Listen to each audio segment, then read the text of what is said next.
Hey, what's up guys? This video is going to be a little different than usual because I have literally nothing to talk about. Or nothing to talk about, I think, but we just filled up our vapor bag. Lots of delicious sativa smoke in there. And this is a video series that I've been kind of thinking about for a while. I thought it would be funny, like getting high with Kai. I think that would just be a nice little title. So this is going to be our first attempt at episode 1, Getting High with Kai. So I'm going to finish this bag. Can't really see it, I don't think, on there. Can definitely see it in person. I'm going to finish this bag, and by the time I do, I'm sure I'll be wrecked. And just so you guys know, this, if you didn't know what this is, it's a volcano bag. Got my volcano over there. It's actually one of the older versions. I've had that thing since like, it's probably been 7 years since I've had that. And it works perfectly fine. I've never had an issue with it. And I guess I haven't used it like a ton. I typically prefer smoking joints. I just kind of like the high that they give me.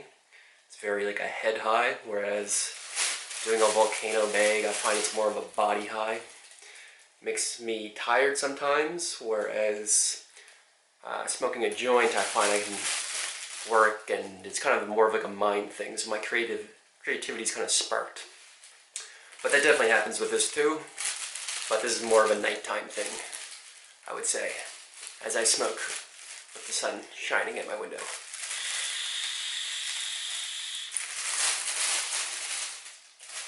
And I remember before, when like a whole bag, I would never smoke a load.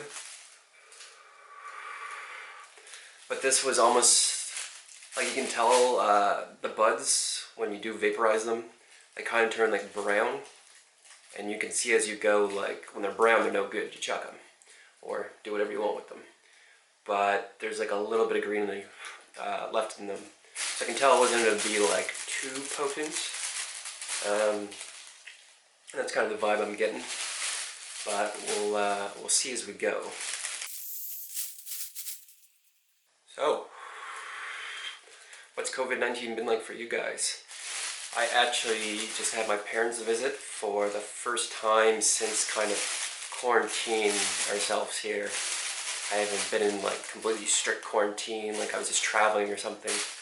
But just because immune system is a little weaker, still somewhat recovering from chronic Lyme, that I thought it would be just a good idea to take precautionaries with obviously all these things going on.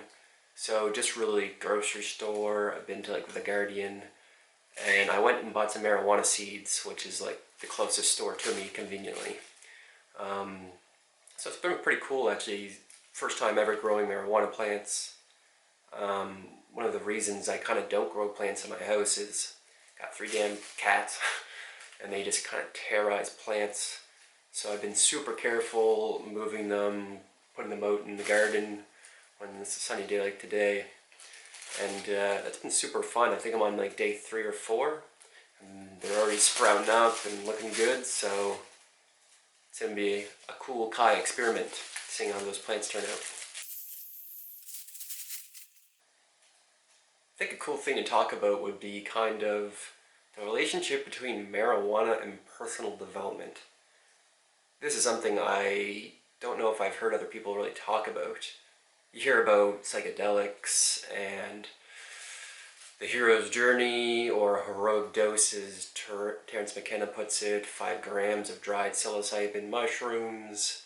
You hear about ayahuasca. I've made videos about going to ayahuasca retreats. Iboga, rather, in Africa.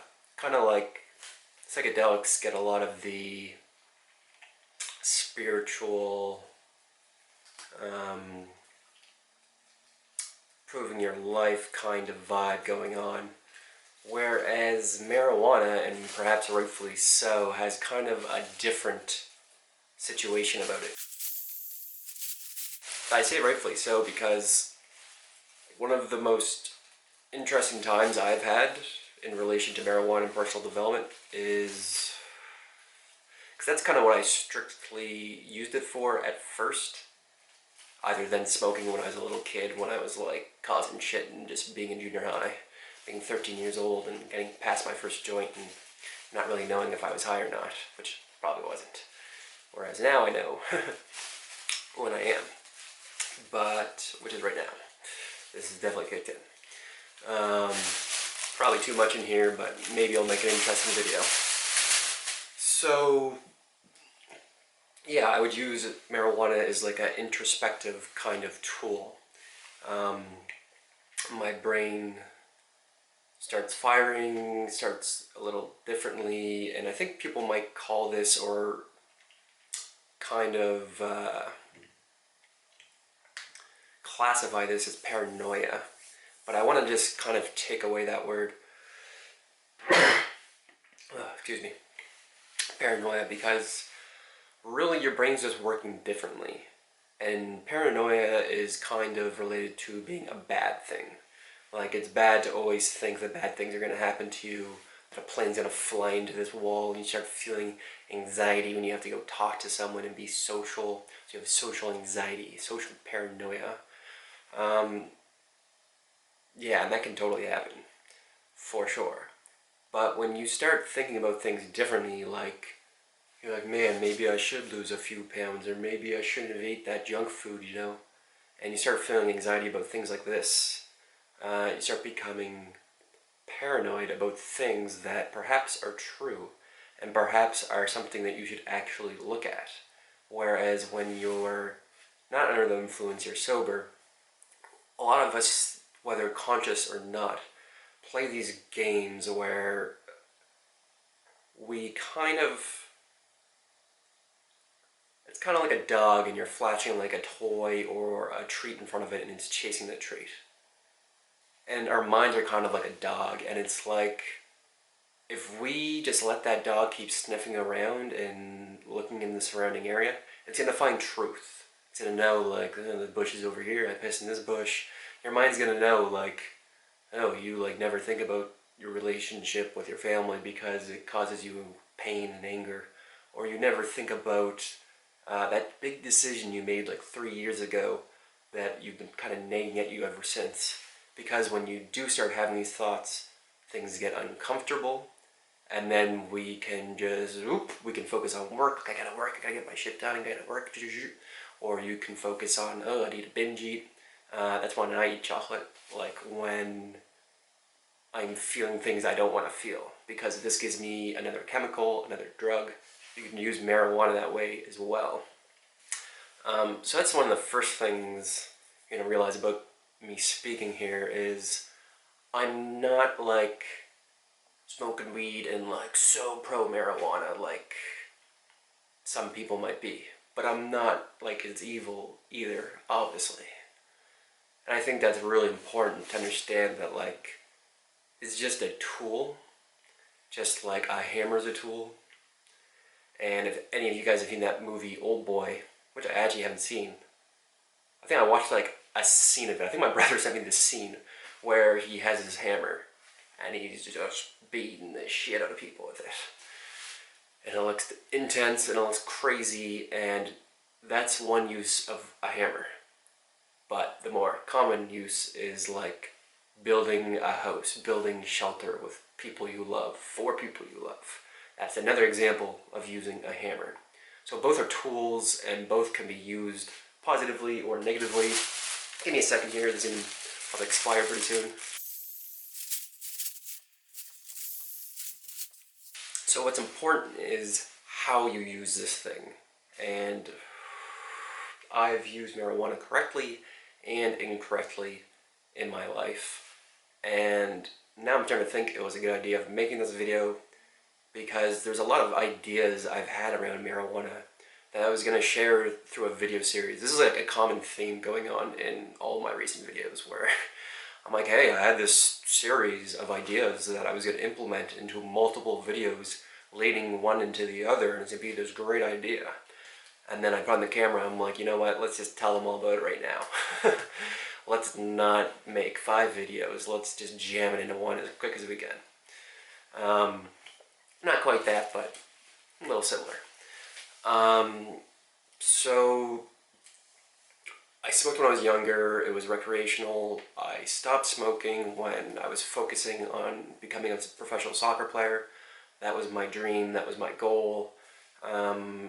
And then I made the switch to becoming a professional poker player shortly after college. And I hadn't smoked in this period of time, and I hadn't smoked for the first couple of years of playing poker. I kind of came to the conclusion that that wasn't for me, and I would get more done if I wasn't smoking. And then I was kind of seeing a girl who was smoking marijuana, and I slowly kind of got back into it and then really fell in love with it. It's almost like I said, I was younger, so part of it was whether or not what I was smoking was good. Another part of it is like how my brain and body and mind are reacting to it at that time when I'm so young. All these different things, but the point is when I started smoking again in my mid-20s, it was like fucking Christmas. It was like a miracle. It was like a blessing. I would smoke and I would have showers. I'd turn off the lights. I'd play Alan Watts, and I would just kind of trip out. And I remember even just the first couple times of smoking a lot, it was like a psychedelic experience. I'm also, like I said, I'm in darkness, I'm in a shower, and Alan Watts is playing, so it's like a trippy situation. But I would be just staring into darkness, and I started having visions. Seeing like intergalactic space wars. And another thing happened where I would start hearing different voices. And at the time, I labeled this as something connecting with me. And I would talk about my life, I would ask myself questions, and then I would just, kind of like I'm doing right now in this video, except butt naked in a shower, I would just rip off whatever the answer that came to me was for that question. And like I said, this was just incredibly fun. Incredibly like nurturing. Like it felt like my spirit was like becoming connected. Like I found a new path, a new way of creativity that I've either forgot about or was unaware of. And this brought me into that, and it was super fun. This only lasted like a couple times with the visions, like it being that potent. After that, you know, you get used to things, especially marijuana. That's why some people that use, you know, I know people that smoke literally 24 hours of the day, they're high or smoking. I'm more of a, I like to smoke frequently, but not much, which is ironic since I just smoked I'm smoking the whole bag here. After this period, pretty much since my, 22, 23, however old I was, of picking up smoking again, I hadn't taken time off, because I loved it so much, up until 2015 when I went to an ayahuasca retreat. And the reason why I stopped smoking was they send you this list of guidelines that you have to follow before going to these retreats or taking ayahuasca. And these guidelines, I know not everyone follows. I took them extremely seriously. This is something I was researching for a while, and just that point in my life where I really was on this spiritual journey. And I wasn't going to fuck around when it came to these particular things. If I do something, like I want to encapsulate it fully, and I want to do whatever I have to do to get like the most potent, best experience of it. I want to immerse myself in it so that when I leave, I just find that's always the best way of gaining the most information. So I have the most information about this thing, and yeah, I always want to be prepared. So the list of guidelines had all kinds of different things. No sex, no pork, no sugar, no salt, no marijuana, no alcohol, no drugs, pretty much, no coffee. And this was like the longer period of time you did before and after, the better it was going to be.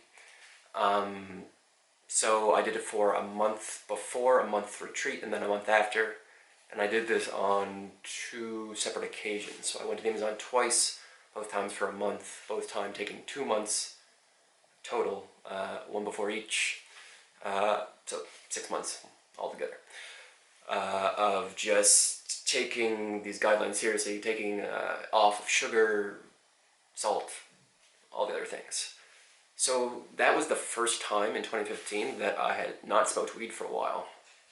And the really interesting thing was when I talked to the shamans about this, because I was kind of realizing like everyone that I was hanging out with and talking about were, you really have these amazing conversations, because it takes a very interesting person to be out in the middle of the Amazon jungle.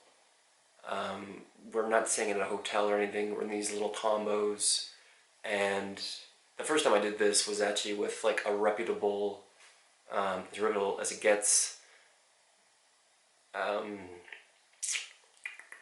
what's the word here? Business, I guess. It's a business. It's called the Temple, but it was a business. So the first time I was with like a bigger group and at this temple. The second time I did it, I was just with shaman, and it was a different experience. But one of the things they told me was how they believe that marijuana clouds judgment. That it would create like a shadow. So it would create unclarity in one's mind. And I totally can see what they're talking about. Because when I am unclear and I get high, it just kind of brings out more unclarity, more shadow. Whereas when you smoke it and you're feeling like amazing, and maybe you're smoking, it obviously depends on what you're smoking as well. This shit's like a science now where they can break it down to the emotions that you're going to be feeling when you're on the strain. Pretty incredible. But it's like you're going to be feeling euphoric. So if you hit euphoric with euphoric, you get euphoric as fuck. And it can be fantastic. But if you are depressed and you even smoke something that says euphoric, actually, I would say that might help. But you could see where you would smoke something and it would just escalate the emotions that you're feeling. So if you feel like shit, now you're just feeling like more shit. So if you're in your head and you just had a bad breakup and you felt terrible and you were thinking about all the things you did wrong and you're thinking about all those things they did to you, and then you were to smoke something, and then it would just kind of escalate. The way I look at marijuana is like energy. And sorry, my cat's attacking that. It can just feed you massive energy in different areas, both positive, both negative, both that hammer example. So the trick is getting yourself in the state that you want to be in and then smoking. I find that can be super helpful, at least for me. But it's also understanding, like, I know that, just a sec, my cat's being insane. I know for me that eventually I will have to take time off marijuana again. And just with all those people that I did meet when I was staying with 5 different shamans, fucking crazy. So it was like their grandfather, so abuelo, his daughter, Jorge, who she married, Samara,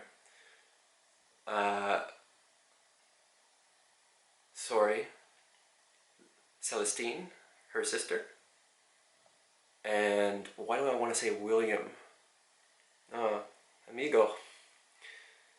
Oh, my brain is going blank here, I feel terrible. Wilmer as well. And one of the most beautiful experiences of my life, and just seeing these people live in their natural way and whip up a house in like 2 seconds with just the trees that were like around them. Really incredible experience. But all of the people that I met during this time here were people who were incredibly in tune with themselves, incredibly spiritual and knowledgeable. But they had all, like me, gone through a period of time in life where they had this love for marijuana. And it was incredibly hard for them to quit. But then they came to the conclusion, usually through ayahuasca, usually through some other type of alternative state of mind, that their work, their life was better off with them not smoking. And they had all quit, and they had all a love for tea, as we all built there. When you don't have all these other vices, like having some like green tea can be like getting high when you've been off of everything else and you've been sober. Having tea is like woo-wee, and you realize, just another example of just everything's a drug. How people like to put this drug term on weed or mushrooms, certain type of mushroom, all these things, but it's like coffee is one of the best-selling drugs in the world. Tea is a coffee. If you don't have food and then you eat food, it's delicious. It's delicious. It's amazing. And that is a drug. That's releasing a chemical within your mind that spikes things, and you know, releases serotonin. Good shit. What's the point of any of this? I know there will be a point in my life, probably sooner than later, where I will take time off of marijuana.